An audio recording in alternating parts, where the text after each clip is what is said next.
Okay, I think we can get started. Erev Tov, those of you on the East Coast. So Haraim Tov in Australia, almost it's 11:30 a.m. on Friday morning. It's almost Shabbos, but it's the summer. They're in summertime, so Shabbos is a little later. Welcome everybody, and welcome Rabbi Blackman. I want to thank Louise Katz for sponsoring this evening's shir in memory of her father, in service of Yortzei for her father, Avram ben Zusman. In the Neshama should have an aliyah. We should have good health and long life. Of course, I picked that up marrying a South African. That we wish people long life on a Yortzeit, as you know well. Rabbi Blackman grew up in South Africa. Spent time as a leader in Bnei Akiva, moved to spend 10 years in Israel at Yeshivat Har Etzion, became a close student of Rav Aaron Lichtenstein, and he has been living in Australia for the last 25 years as the rabbi of the Jewish Learning Center in Sydney, Australia, and which is involved in the kiruv, teaching, outreach, and it's a pleasure to welcome him back, really from mamash, from around the world, from more than halfway around the world. I want to welcome you, and tonight's shir, I believe, is entitled Dust and Salt. Great topic for Parshat Vayera. Bavakasha, Rabbi Blackman. Kelman, thank you so much for inviting me onto the resume here of speakers once again. Appreciate it, and good evening to all of you, and looking forward to sharing some good Divrei Torah with you. Dust and salt, I was sort of putting it together over the last few days, was to try and get a little bit of an interesting perspective on these two almost irrelevant elements in our lives, but yet brought to life in this week's Sedra. Parshat Vayera begins by describing the unique midah, the unique character trait of Avram Avinu, and that is as the Baal Chesed, the man of kindness, the one who has exemplary achnasat orchim. His hospitality knows no bounds, and even after his Brit Milah in his incapacitated state, he's yet keen to still entertain guests in his Eishel, in his kind of oasis in the middle of the desert. It's as if almost Hashem is trying to help him out and allow him to recover after this Brit Milah at the age of 99. So Hashem turns up the heat, if you will, and the sun beats down probably hotter than it's ever been. You could probably call it, I don't know what it is in degrees there, but you know, in our centigrade or Celsius degrees, let's say we talk over 50, that's already world record heat. And so possibly this could be interpreted here, that HaKadosh Baruch Hu, you know, the sun bakes down on such a level. The idea behind it was to keep everybody indoors so they wouldn't bother Avram Avinu. However, it's sort of, if we can call it, backfires on HaKadosh Baruch Hu, if you can use such a term, where Avram Avinu himself is more overtaken by, he's depressed, the fact that he can't entertain, which sort of like, you know, it puts in perspective his unique characteristics here, that the pain of his recovery is overtaken by the depression that he can't entertain. So HaKadosh Baruch Hu sends the three angels to go and visit Avraham Avinu, and he would then, in a sense, feel better by being able to welcome them in. And at the same time, these three particular angels had unique tasks to fulfill. And but Avraham Avinu doesn't know, Abraham doesn't know that they're angels. It doesn't sound like he knows that they're angels. He doesn't think that they necessarily are important people either, because he's somewhat suspicious of them, as the Torah tells us that when he invites them in, he says, "Yukachnam at mayim v'rachatu raglechem," you know, take some water and wash your feet. And Rashi explains the reason behind this, and that is, Kasavu Shahem Arviim. He thought that they were travelers, and travelers who would bow down to the avak, the dust that is on their feet. And this idea of bowing down to dust, turning the concept of dust into an avodah zorah is really interesting. Anyway, Avraham Avinu suspected that this was possible, and therefore he asked them to wash their feet before they came into his house. That's what it means. Rashi brings v'hikpid shelo lachnis avodah zorah lebeito. He didn't want to bring in any type of idol worship into his house. So he puts them under this tree, which is probably outside, and then he goes through this ritual of washing feet. Now, this is a well-known Rashi that shows Avraham Avinu's hospitality wasn't really a symptom of their stature. He considers them people of suspect ideology, and therefore goes through this whole ritual of washing their feet. Now, not being that well read up on all the different avodah zorahs in the world, but we've never heard of such an avodah zorah, bowing down to the dust on one's feet. So this needs to be addressed. And the Maharal in the Gur Aryeh speaks a little bit about this, and he tries to understand how dust can become part of a culture of avodah zorah. And he draws our attention to the well-known Rambam, where the Rambam explains the original mistake leading to avodah zorah was the feeling that transcendent, infinite Hashem, or God, could not possibly be interested in communicating with finite man. And mankind continues down this path, and they erroneously conclude that the way that they would have a relationship with Hashem was to somehow interact with the lower spiritual powers and the creations of HaKadosh Baruch Hu, and find a kind of, not intermediary so much, but rather an intermediate point of contact. And being, so to speak, intimidated by the infinite God, they would find it easier to think of HaKadosh Baruch Hu via focus on something that Hashem himself had created. And they looked around the world and they saw the props that Hashem had put, whether it was in the sky, on the ground, the sun, stars, moon, etc., or it was trees and nature. And they began to use this as a potential intermediary focus to get to HaKadosh Baruch Hu. Something similar to a person who works in a particularly big company, in a factory possibly, and the average person thinks that the big boss who owns the company, is not really interested in speaking to them, and they have much more of a chance getting their needs met by talking and developing a relationship with the floor manager. So middle management is much easier to interact with than high-level management. This is the kind of conclusion that humanity sort of came to, misguided as it was, but that's ultimately what human beings were trying to develop. And it just took a certain amount of time until the intermediary became, in a sense, a deity, developed a life of its own. And that's how avodah zorah was born.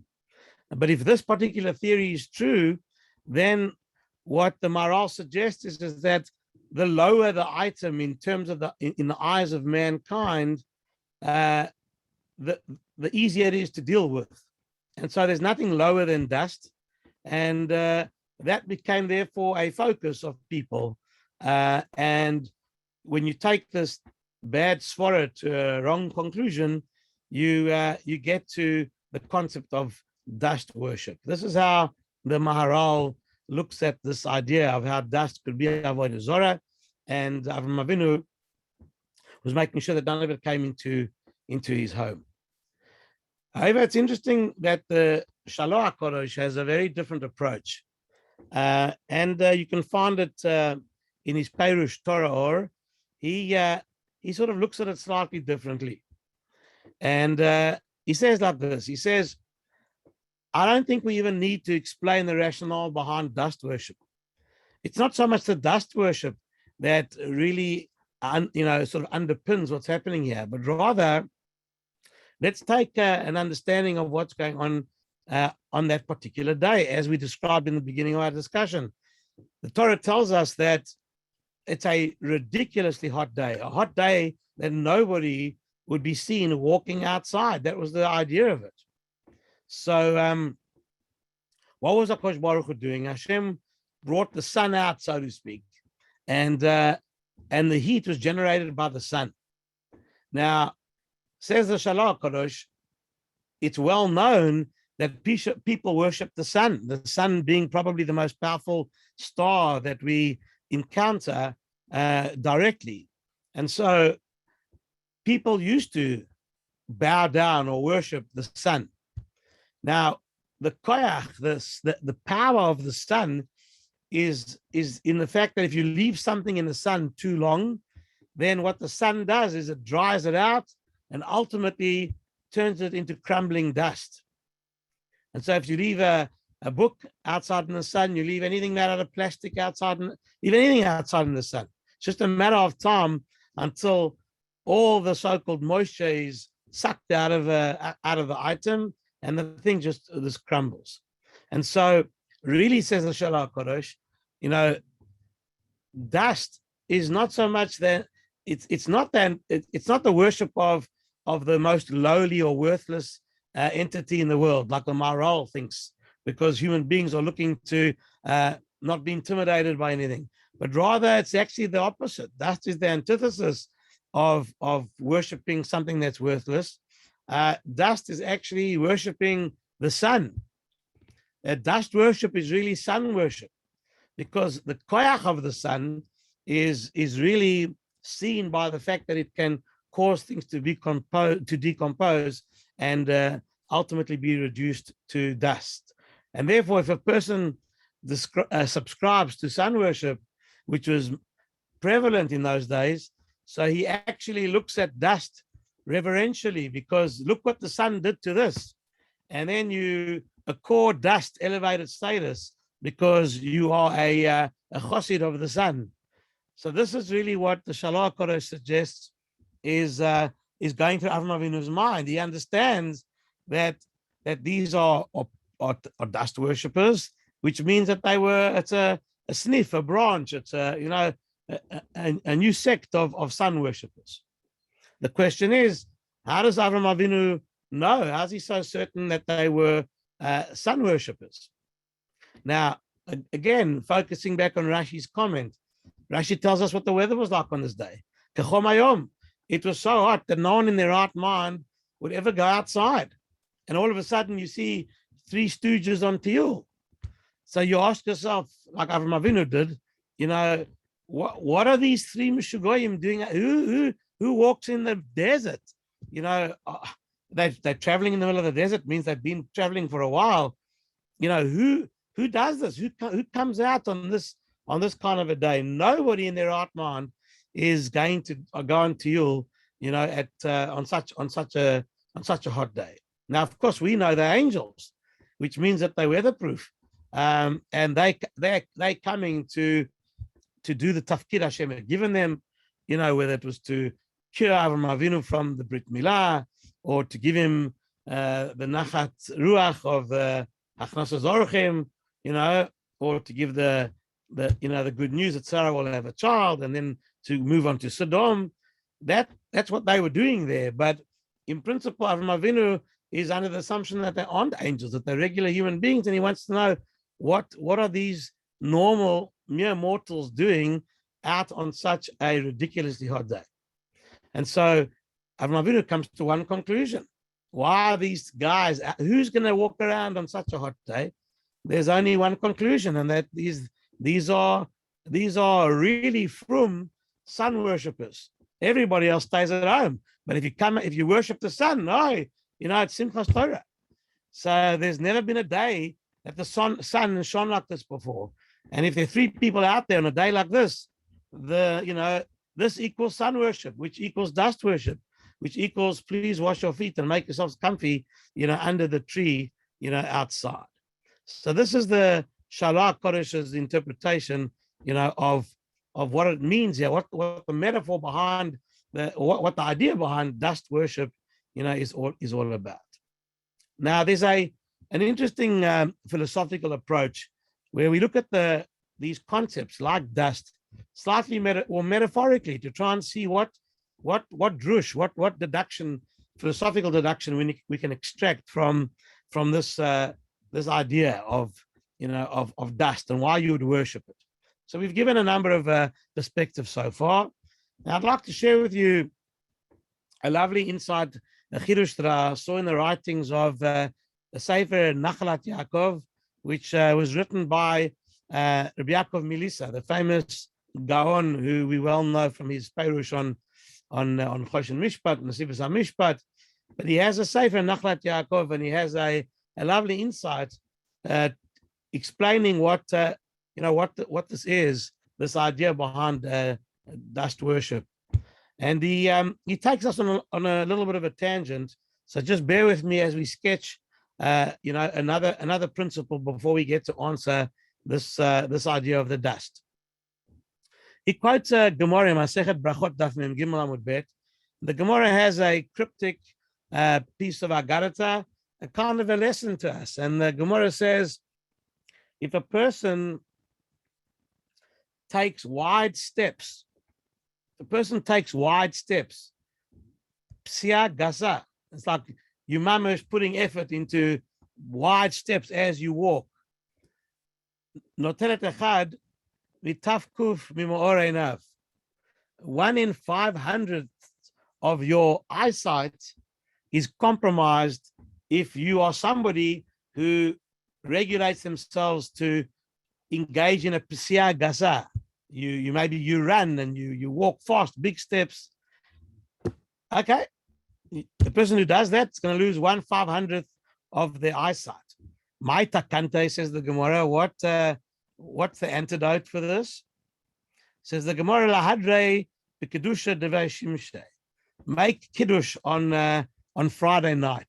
If you make kiddush on Friday night, that in a sense puts back what you lost, or that in a sense protects you. It's the antidote to this malady that you might encounter, a certain amount of diminishing of your eyesight as a result of this behavior pattern of psia gasa. That's the Gemara. So Rabbi Yaakov Melissa wants to understand what is the kavanah, what's the intention over here? How do you understand this cryptic statement of the Gemara? What lies behind it? What is this calculation of 1 in 500 of your sight? Where is such a measure hinted to in the Torah? And lastly, how does Kiddush on Friday night sort you out? How does it bring it all back? And so this is what he offers us an insight into answering these questions to explain out the Gemara. And he says as follows. He says that Chazal made a drosha. They deduced from the pasuk in our Sedra, where Avram Avinu asks the 3 gentlemen that he encounters, V'rachatzu ragleichem, to wash their feet. So again, quotes the Midrash that he thought they were Arviyim, they were desert travelers, shemishtachavim la'avak she'beragleihem, who actually bowed down to the dust on their feet. And he was very particular not to bring into his house. He didn't allow anybody past the threshold of his house with anything avodah zarah on their person. Says the Rabbi Yaakov Melissa, he says as follows, that in his mind, this idea of the dust on one's feet and worshiping it is a metaphor. It describes an attitude, and that is a person who has dirty feet. It's almost similar to what we would say in modern times. We'd say, you need to work hard and get your hands dirty if you want to succeed. Getting your hands dirty, I would probably say, is the same way in those days of saying, how far did you travel to work? How far did you travel to get what you wanted? The kavanah behind it is that a person invests tremendous amount of energy, koyach, effort, in order to earn a livelihood. And the idea behind seeing a person with dirty feet or dust on their feet is that it's a person who puts a lot of trust in his efforts to make a living, and it demonstrates an over investment in one's own prowess in order to earn a living. In a sense that it emphasizes that a person is trusting more in their own koach than in the blessings of HaKadosh Baruch Hu. And this is what is called avak avodah zarah. It's an expression which is of course meant to be, a very low level, it's a preamble to avodah zarah. But the word avak is sort of telling over here.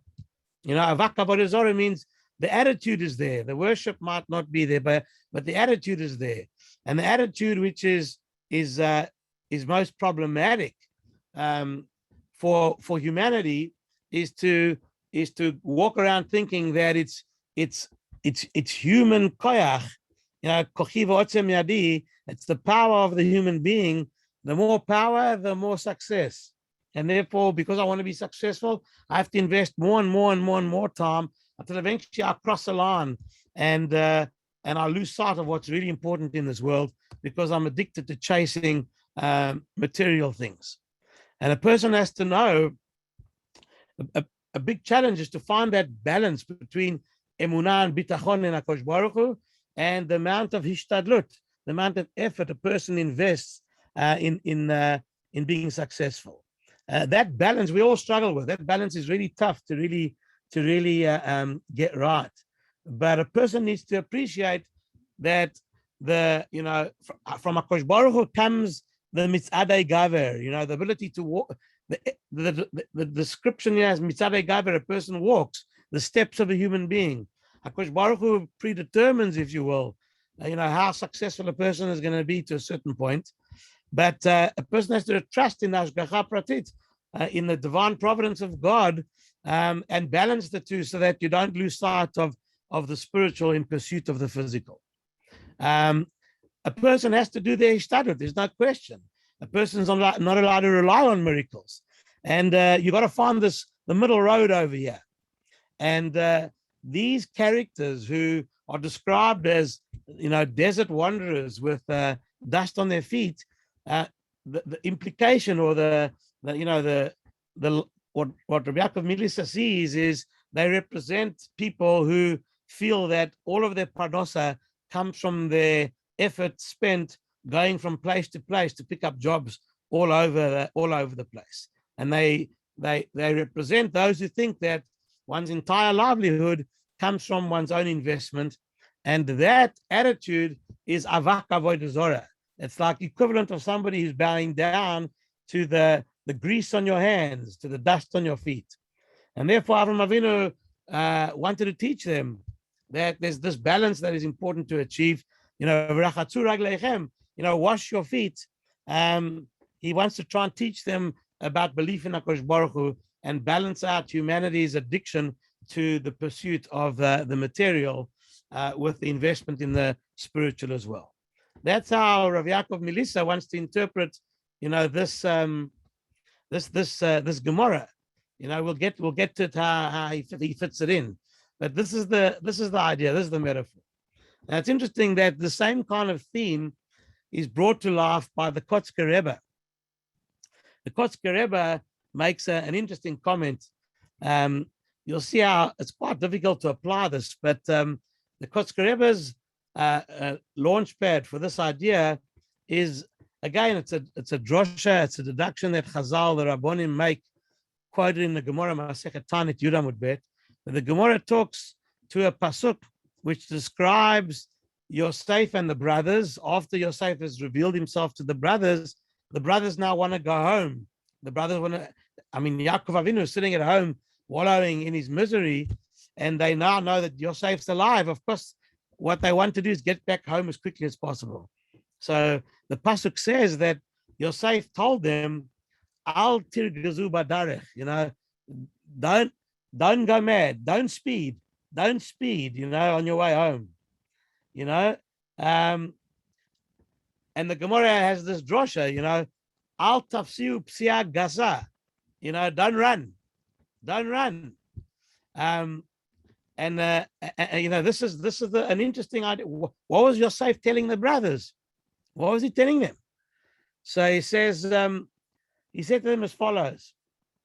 He says, look, this entire story of you selling me into slavery and languishing here until you come down and me trying to get you to do tshuva, whatever the rationale behind it all was, this whole entire episode, the brothers realized that, yes, everybody made mistakes, but there was an element here of HaKadosh Baruch Hu's hashgacha here. And that HaKadosh Baruch Hu had ordained that Yaakov Avinu suffer a kind of avelut over his son missing in action for 22 years. And if one really has tremendous faith in HaKadosh Baruch Hu and his divine providence, Yosef is telling the brothers like this: I know that there is no greater motivation that you have now to leave me and get home as quickly as possible. You're going to fly home. But you should realize that HaKadosh Baruch Hu has ordained it such that there's a certain amount of time Yaakov Avinu has to be in Avelus, and he has to be in mourning. And therefore he said to them, don't do more than you would normally do. Don't be docheket hasha'ah. Don't push it. Because the hashgacha pratit, the divine providence of HaKadosh Baruch Hu, has worked out exactly how this is supposed to be. And, this idea, needs to be respected. And therefore he told them, you don't put yourselves in danger. You don't do anything out of the ordinary. You just do what you normally would do as an enthusiastic person to do the right thing. And so the time is all calculated by Kosh Baruch Hu. Don't put yourself in danger. Don't speed. Don't engage in psiya gasa to achieve what you think has to be achieved in this world. There's it's a very difficult application of this idea. How much do you put in? How much you don't? How much do you run for that flight? All the different stories that come as a result of people being a bit late and missing it, people catching it early. It's almost hard to know exactly what to do. But bottom line is, this is the Kotzker Rebbe's derivation from this Medrash Chazal, this Gemara, Al Tirgazu Badarech. Don't travel through the night. Go and stay in a hotel that you stayed in on the way down here. Be normal. That's what HaKadosh Baruch Hu wants you to put effort, but effort must be calculated, and it must be done in such a way that you demonstrate full belief in the way HaKadosh Baruch Hu runs the world. And full belief is not what we often think it is, that a human being has to put in their physical maximum to achieve something. Rather a person has to be in the physical world as normal as you can be, and in the spiritual world you have to chase much harder. But in the physical world, you have to be as normal as you can be, because HaKadosh Baruch Hu's hashgacha, is right behind you. And therefore, don't go psiya gasa, and don't travel at night, don't speed, because HaKadosh Baruch Hu's will is that which is going to be fulfilled in any event. And don't yidchaku et hasha'ah, don't push the clock. And this is really another similar type of insight that underpins what the Nesivos HaMishpat is saying as well. There's this kind of strong emunah that a person has to have, an unbelievable balance of recognition of what it is considered respectable effort that one invests in a mission, which is good, and the recognition of HaKadosh Baruch Hu behind the scenes. Now, the Rambam has an interesting phrase with regard to another mitzvah, which is again another tangent of this particular story, but it highlights what we're going to bring together over here. So the Rambam writes in the 12th chapter of the laws of Rotzeach Ushmirat Nefesh.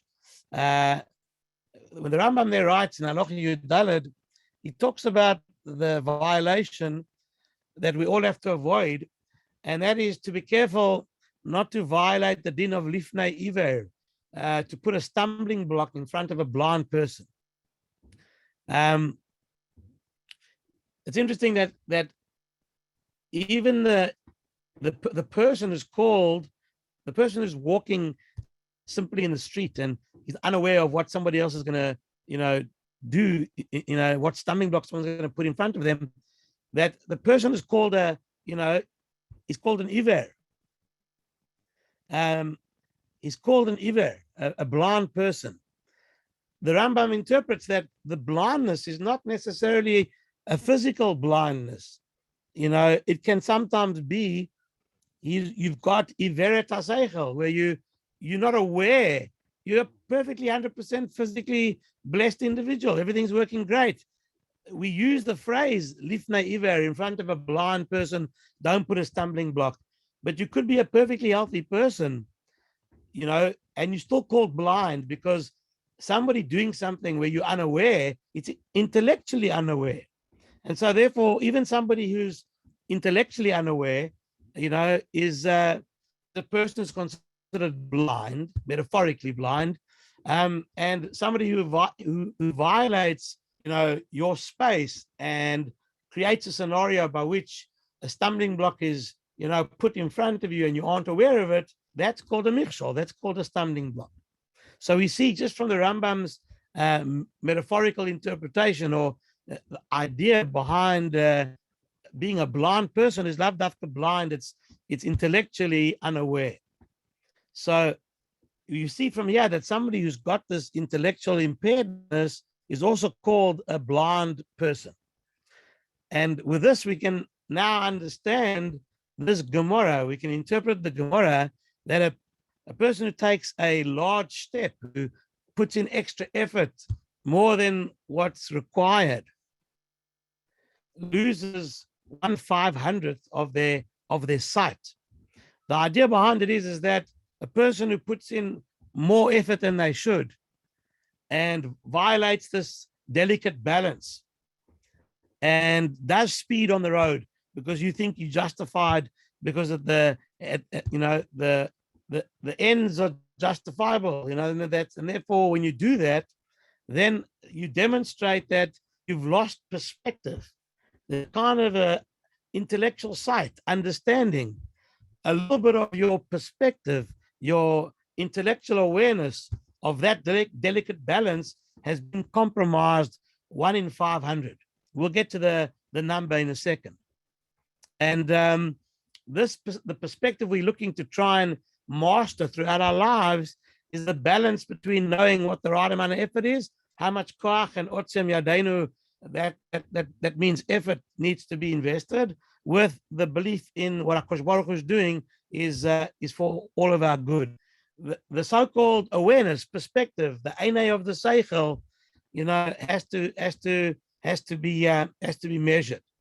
And as a result of this idea, the right perspective and balance on issues of material well-being in this world, this may be brought to light by a story that happens right at the end of the people of Israel's stay in the desert. It's a war that they wage with Midian after the debacle, with Bilam and Balak, etc. What happens is that Moshe Rabbeinu is given permission or instructed to go wage war against Midian. And the Torah tells us that when Am Yisrael went to war, they were told as follows, that this war has one or two unique instructions. And one of them is that they could benefit from the spoils of war. And they could come back with whatever they took. They could actually benefit from it. However, when they came back with this, they were told, take a backpack, fill up what you can. And when they came back, they were told to take 1 out of 500 of what wealth or money, precious metals, valuables they had accumulated. 1/500th of what they took has to be given to tzedakah. That was the interesting measure of tzedakah that was instructed to Am Yisrael under Moshe Rabbeinu's leadership in the last war before he died. And so those people who went out to war, they were taught that when you go out to war, look, it's very difficult for somebody who goes out to war to say, look, we're not going to run, we're going to just walk normally. I mean, war is like war, right? It's like a kind of, well, this is the environment scenario where you have to put in your maximum koyach more than normal. So in a sense that going to war is almost a forced violation of psiya gasa. Okay, fine. What can you do? Hashem has put you in that situation, and then what's beyond your control. It's fine. So you have to. There's an exception to the rule now when you're going to fight and defend yourself. So you have to. You're given permission to physically engage with your maximum. But of course, when a person does engage physically with their maximum, there's always a danger on the other side that you start to think that way too.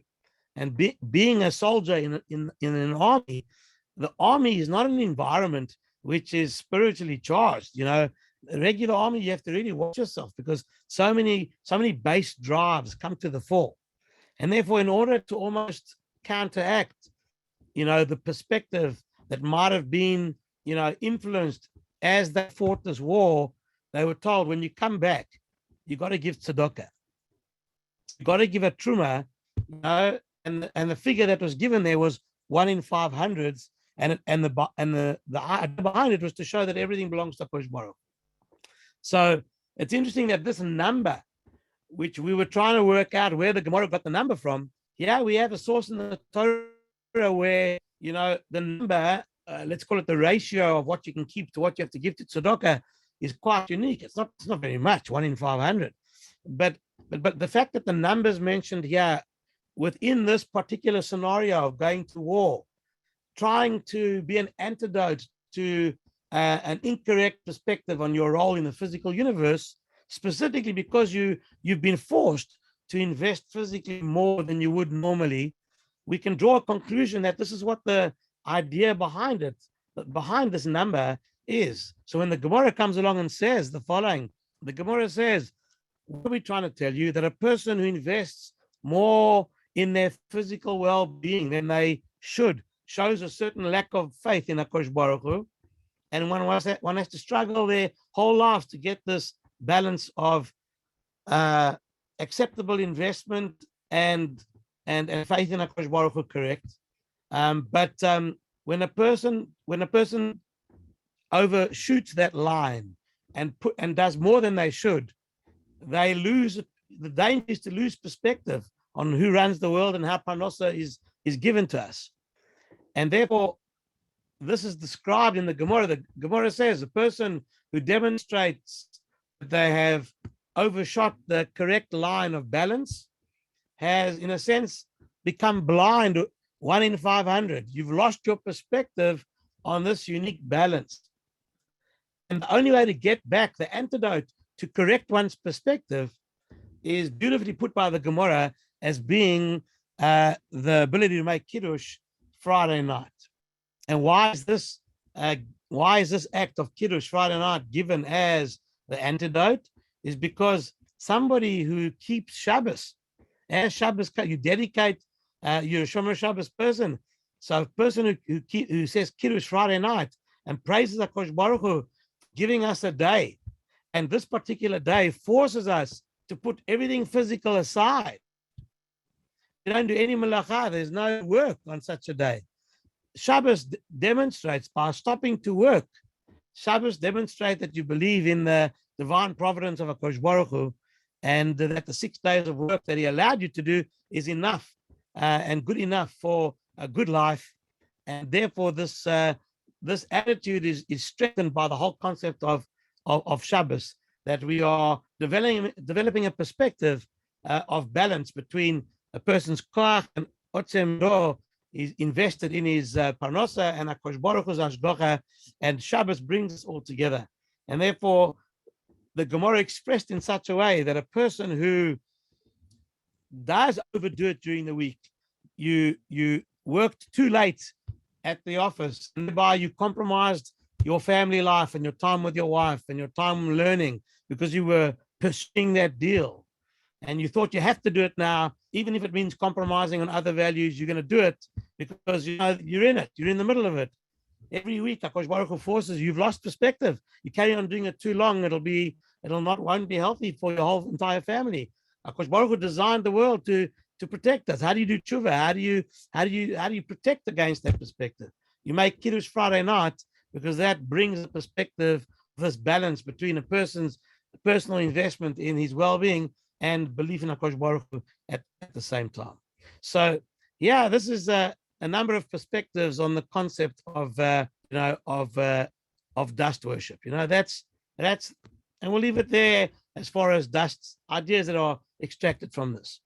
Just for the remaining bit of time, I'd like to look at a similar kind of exploration and analysis of the nature of salt. Now, when we when we are looking to understand the nature of the metaphor of salt and its role in this week's Sedra, I'm sure you are able to quickly make some connections to salt. But let me start off with a chidush I found really insightful in the writings of Rav Kook. So Rav Kook made the following, gave over the following insight. You may know well the law that when we all sit down to eat bread, the Gemara in Masechet Chulin, Daf Kufay and Bet, the Gemara that tells us that Maim Rishonim, the reason why we wash hands before we sit down to work, to eat bread, is because Chazal, possibly even Shlomo HaMelech, came up with this idea in order that all of us, all of Klal Yisrael, wash our hands in order to remind the Kohanim who are functioning in the Beit HaMikdash that they have to be very, very careful about remaining pure. Hands specifically should not touch anything impure, because a lot of the food that they're eating has a holy status to us. People are giving them truma. Truma is a tithe of sorts, and it has kedusha, it has holiness. And if they become tamei in some way or form, they will violate eating truma, which is a problem.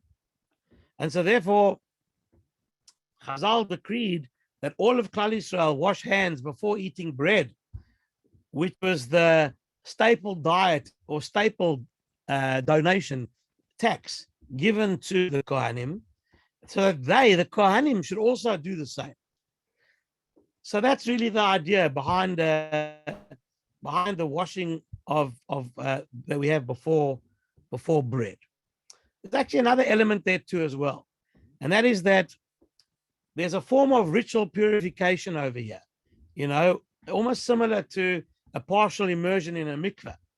So when the Torah describes and the Gemara qualifies what it means when it says v'hit kadishtem, you shall become holy, the Rabbonim interpret this whole idea that you should wash your hands.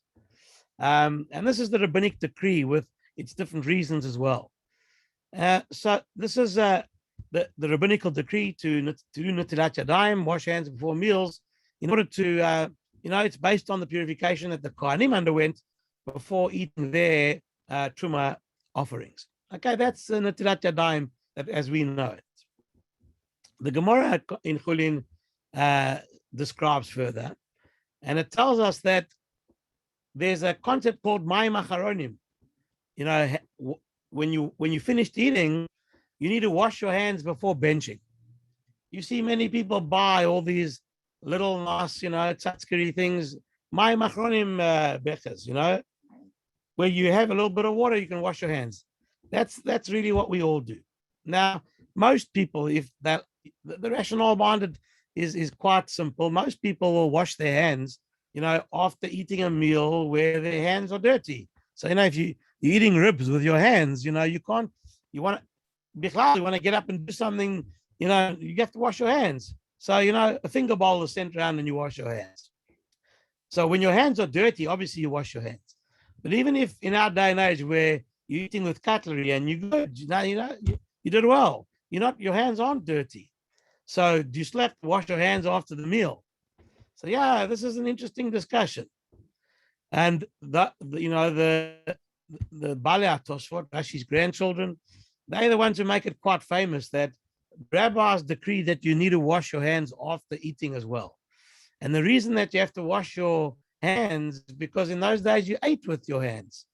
And there was a high probability that there was a content of salt on your hands. And if salt gets into your eyes, because you wiped your eyes without cleaning your hands, you could damage your eyes. And they call the salt that is so dangerous, melach sedomit. Now let's be honest over here. I mean, it could be any kind of salt, man. And it doesn't have to be sodomite salt. What's melach sedomit? So you could argue with me. You could say, no, it must have been really, really strong salt there. But it applies to anything strong.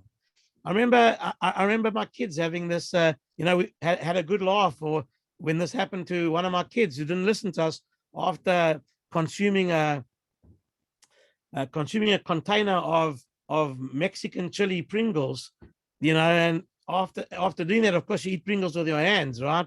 And then he rubbed his eyes, and he's a little toddler, so he's screaming his way to the bathroom, can't understand what happened. They say, from then on, he always did my machronim, right? That's the idea. Of course, that's what you do. But isn't it so interesting that the salt that is used to describe, an material that's going to damage your eyes, melach sodomit. Now, Rav Kook takes it to a whole new philosophical level. Says Rav Kook as follows, that we have to understand what is the character trait that really describes people living in Sodom. So it's interesting, unlike us today who talk about sodomy, but in the words of Chazal, it's something a little different, that Sodom's immorality can be qualified slightly differently. What were the people of Sodom possessed with? They were possessed with fulfilling their physical desires, self-gratification to the nth degree, so selfish. The midrashim that talk about Sodom and the rules that they had there, underscore this particular issue. There was such a selfish, self-centered perspective developed by the people of Sodom that it ruled out officially it's illegal to help people, to give tzedakah, to feed people. It went out of its way to be the most self-centered society in the world. There was no time, there was no effort remaining to do chesed with anybody. It was absolutely cruel in that particular regard.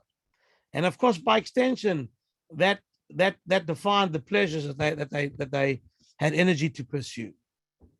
And so Rav Kook says as follows. He says that's the midah, that's the character trait of Sodom. And so he says that we as human beings who are nowhere near, thank God, as Sodom, the average person's not a Sodom, but you have to realize the following, that there's a certain spiritual peril, danger that is present every time we engage in the pleasure of the physical world. So anytime we sit down to eat a meal, right there, the Yetzer Hara is right there, hoping that we overextend ourselves in that meal, and we become over-involved in the gastronomic pleasures of what we eat. And we ascribe more pleasure and satisfaction out of the physical than we should. It's, in a sense, it's trying to, a human being has to realize that while you're engaged in something that's pleasurable, you have permission to use it from HaKadosh Baruch Hu. But you need to always keep that perspective that physical pleasure is yet but a tool in the hands of the human being to serve Hashem, and not as a means in and of itself. And every human being is really challenged with this. And so, says Rav Kook, as a preventative measure, Chazal, the Rabbonim, decreed that we should wash our hands before eating, because this ritual of taking a step back for a second and washing our hands conjures up the imagery that we are like Kohanim in the Beit HaMikdash, eating holy bread, baked from Truma, baked from the donations given to the Kohanim. And the physical meal that we're about to partake of all of a sudden takes on a unique spiritual dimension. So that's why we wash our hands as far as Rav Kook is concerned, and add a dimension to understanding it to restore the perspective of a balance of what you're allowed to pursue and what you have to give to others. Almost a kind of a mirror image of what I was describing with the dust. This can be seen here in the nature of salt and what it represents. Now, okay, so you given an opportunity to have this perspective, to make a bracha, to wash your hands before you partake. Now you spend the next hour eating, right? And you have a whale of a time. So of course, there's a risk here that the preparation that you did before you started eating, where you make yourself aware the spiritual goal more than the physical, that's gonna dissipate the longer the meal takes and the more l'chaims you have. And so to counteract this negative influence, so says Rav Kook, we should wash our hands after the meal. And again, this ritual cleansing, you wash away the melach sedomit. It's not whether there's actually physical melach sedomit there or not. It's the attitude. The melach sedomit is the attitude of selfish preoccupation in sensual pleasures. That's the dangerous salt that you need to wash away, because if you don't wash it away, it'll blind your eyes. It'll impair your perspective to the needs of others. And therefore, my machronim, is an antidote to the incorrect perspective. And this perspective is rendered harmless through the purifying ritual of my machronim. So this is an interesting approach to the nature of salt and how it finds its way in the world of halacha as well. Now, it's interesting that if I asked you to make a connection between our parsha and salt, you'd go straight to the midrashim, which describe the fate of Lot's wife. She's, of course, the Rebbetzin of Sodom. She represents a lot of what Sodom is, as opposed to Lot. Lot, in a way, is quite good compared to the rest of the Chevra in Sodom. But his wife is really, she got her citizenship there. And this is how the Midrash describes Lot's wife, at least according to the classic interpretation. And that is that there's a Midrash that tells us that that Lot's punishment, Lot's wife, let's just call her by her name. Her name's Irit. The Ramban brings her name. So if Lot's wife, she was told like by the angels, don't look back. Sodom is being destroyed, so don't look back. And she does. She looks back, and she's turned into a pillar of salt. Now, there are certain midrashim that talk about this. How many other people do you know turn into a pillar of salt? What does that mean exactly? So, and why was she punished that way? So the midrashim basically draw this parallel to what happened in Sodom before they fled. So the two angels arrived in Sodom. Let's work with Rashi interpretation. Raphael and Gabriel arrive there. Lot sees them. He invites them home against the laws of the town, and he prepares them a good meal. He had seen this in Avraham Avinu's house, and according to the Midrash, the Midrash tells us that it was Pesach. So Lot had baked matzahs. Now I wonder what that has to do with anything, but he's baked his matzahs. So Lot's wife, Irit, she was a native of Sodom. That Lot wasn't married, to the best of our knowledge, before he lands up in Sodom. So she doesn't, of course, have any sentiment like her husband does. She hasn't seen Avraham Avinu's hospitality. And she said to him, if the people of Sodom find out, they're going to kill you. You're endangering all of us if you insist on having these guests. And she says, if you want to bring them into the house, let's write out a contract here and now. We divide the house into two, your section and my section. And that's where they're going to be. And the guests are going to stay in your section. That's how the Midrash talks. Now, here's something interesting. The Midrash then brings out, the Bereshit Rabbah brings out, that Lot's wife was somebody who never allowed the guests to serve anybody with salt. I'm not sure how she had guests because she was so anti them, but if she had them, she wouldn't serve. She would give them saltless food. So now Lot told her, you got to serve them salt. And then she says back to him in the words of the Midrash, you want to bring this terrible minhag here? We're not going to have salt in the house. And she left the house saying, I got no salt. Where am I going to get salt? And Lot pushes her. So she says, okay, I'll have to go and borrow salt.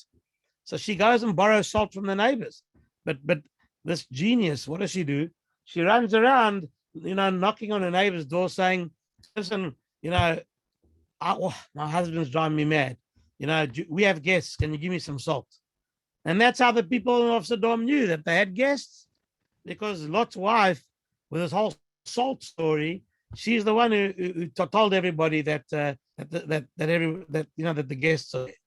So because of this, somehow the Midrash tells us that the punishment was to be turned into a pillar of salt, because she's the one who revealed the presence of the guests, of the angels, by going to her neighbors ostensibly to borrow salt, which means that the Midrash is trying to imply her that maybe she wasn't even looking for salt. It was just an opportunity to tell the neighbors what her husband was doing. And this was life-threatening. And so this was a punishment for her revealing the presence of her guests as she went to her neighbors to ostensibly borrow salt. And so this is the kind of, again, salt metaphor that's brought to bear in the Sedra over here. Now, it's interesting that that there's a Gemara in Masechet Brachot. The Gemara tells us that when you see a place, a location where a miracle was performed, you have to make a bracha. So the Gemara in Masechet Brachot Daf Nun Dalet says a person who sees the place where Lot and his wife, or where Lot was told turning his pillar of salt, Mavarchim Shtayim, you have to make two brachas. On Lot's wife, you say Baruch Dayana Emet, and on Lot you say Baruch Zocheret et Tzadikim. This is what you make a bracha on. So many are troubled with this whole story. What kind of number one? Why are you making a bracha over Lot being saved, and his wife's being turned into a pillar of salt? And furthermore, the nusach of the bracha is very interesting, because the Gemara continues later on that when a person sees the place where the Daniel and the lion's den took place, and that furnace where Hananiah, Mishael, and Azariah, his three friends, were rescued miraculously, there you make a bracha which says, Sha'asa Neis LaTzadikim B'makom Hazeh. But here with Lot, you say Zocher Tzadikim. It's a different nusach, a different text of the bracha. And the interpretation that the Maharsha and others give is that when you make a bracha when seeing the place of Lot, you're not making the bracha over Lot. Lot wasn't a tzaddik that deserved to be saved. He was only deserved to be saved because of the merit of Avram Avinu. So when you say Zocher Tzadikim, you're talking about Avram Avinu. Hashem remembered Abraham and therefore saved Lot. Now, when it comes to Lot's wife, Baruch Dayana Emet, because she died there. She died there. Now, what's very interesting is that there's another bracha which is another way of looking at these two, as the relationship between these two brachas. And Dayana Emet and Zocheret Tzadikim. These are, if you interpret the fact that over Lot and his wife, you make both brachas, not one bracha for one, one bracha for the other, but over both of them. What do you see about that? And so, it's interesting that this is a kind of a test of faith that every human being sometime in their life is going to come across, some more than others. But that is when something really terrible happens in life.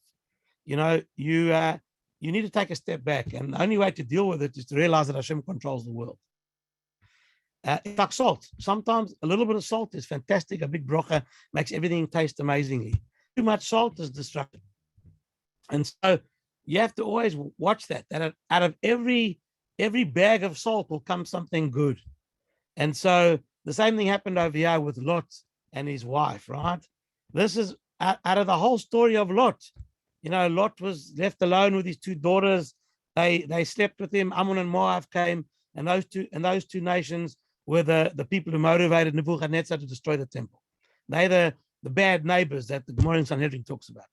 And at the same time, if it wasn't for the incest that took between Lot and his daughters, Am Yisrael wouldn't have Mashiach. And so at the same, the perspective on how we relate and Hashem relates to us, this perspective is the big lesson that's being massaged here into our daily lives. And I've just chosen these two areas: the dust of the angels on their feet and what it represents, and the salt Lot and Melech and Sodomit, which also represents a challenge to us to develop a proper perspective on how we balance our engagement with the physical world and our service to HaKadosh Baruch Hu at the same time. So out of Parshat Vayera and these little elements, there's some lovely insights and lessons to be learned. And Hashem should bless us with the ability to develop the correct perspective on what is right, what is wrong, what is the balanced perspective. And living through COVID and all of its corollaries, Hashem is possibly giving us a message here that get the balance right, get things into perspective. What's really valuable? What really means things? What are we all about? And so, with the correct perspective of how to balance, our involvement with HaKadosh Baruch Hu in the world, HaKadosh Baruch Hu should give us the bracha that He gave to Avraham Avinu, who represented this perspective as a paradigm. He's as a man of faith. Okay, our time is up, so I'll leave you with those insights and thank you very much. With you. And, thank you. I must say, when you said you wanted to talk on dust, I thought you meant when Avram first argues with God about storm, he says, how can I speak because I'm dust? So I didn't, you took another aspect of dust in the Parsha, but I think that's sort of a lead in if you want to spend half a minute commenting on the iPad's question, that perhaps the worshiping of the dust, I found those, by the way, comment there very, very fascinating. The Marella Prague and the Shla was very, very fascinating, but perhaps it's the idea of worshiping man, that man comes from afar and he goes back to afar. So the worshiping of afar is the worshiping of man. That was the comment of iPad. I think that's a very interesting comment. I don't know if you want to add anything to that. Yeah, no, it's a good comment. Okay, so now we have a fourth explanation for what it means for Avraham Avinu. Yeah, we can find, we join the dots of all the areas where this metaphor, brings things alive, Yeah. Okay. Thank you. It's what time is Shabbos in Sydney this evening? Oh, no, we got Minchas at 7 p.m. So we got a while. We got the summer. It's only 12:30. It's only 12:30 Friday afternoon. Okay, go eat lunch. I'm not going to bed for hours, and you're going to go have lunch. Okay, very nice. Anyways, please God, tomorrow morning when it's well into Shabbos in Sydney, 9:30 a.m. I'll be continuing my series on a close look at the Seder, 9:30 a.m. tomorrow. And next week, of course, we have all our 9 regular series of shiurim, please God, on tap, beginning with Rabbi Liebtag on Sunday morning at 11:15, the biblical number 7, the Lost in Translation Monday, etc. Next Thursday night's Parsha is being given by Rivki Freundlich from Montreal. She's a Yoatzet Halacha. Her husband is the rabbi of TV DJ Tiferet Bet David Jerusalem in Montreal. And we look forward to seeing you often between now and then. And I want to wish everybody well. And like I always say, please invite a friend to come to one of your shiurim. And in Sydney, there are probably lots of people who haven't heard of us. So we're always looking for people to join. And the time they can come at night, 8:30. The daytime, it's lunchtime. It works out beautifully. Shiurim 8:30 at night. So anyways, everybody, we will send me your links. Send me your okay. You should. I'll put you on our email. I don't know if you're getting my emails. Okay, I'll send you afterwards.